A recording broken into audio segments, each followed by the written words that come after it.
Asiphinde sinibingelele sinamukele ngaphansi kwe-YouTube channel uSiba LukaZulu.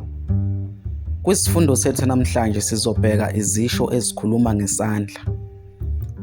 Lezi zisho-ke zivamile ukusetshenziswa emakhaya kanti isikhathi esiningi siyathola abantu beyisebenzisa ngendlela okungeyona. Isisho sokuqala esikuphathela sona isisho esithi ukuba nesandla. Lesi simo sokukhuluma sisho ukuba nekhono lokwenza into ethile.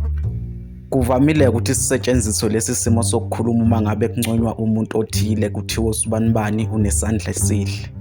Lesi sisho-ke sithi ukuba nesandla siphinde sichaze uma umuntu ebandakanyeka entweni ethile eyenzekile kuthiwa usibanibani unesandla.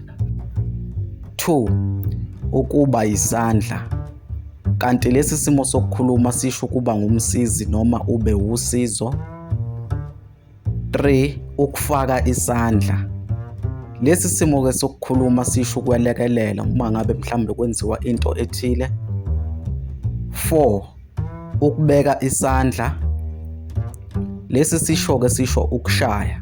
Uma ngabe kuthiwa usibanibani bambeke isandla okusho ukuthi usibanibani basuke bemshayile. 5. Ukubuya ngezandla. Kanti lesi simo-ke sokukhuluma sisho ukubuya ungaphethe lutho.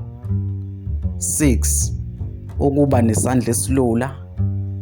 Lesi simo-ke sokukhuluma sisho ukushesha ukushaya. Uma ngabe ukwahelisana nomuntu nje ebese uvela uyamshaya nje noma ngathiwa nibanga into encane kangakanani, lowo muntu-ke sithi unesandla esilula. 7. Ukubamba isandla. Kanti lesi simo-ke sokukhuluma sisho ukuxhawula.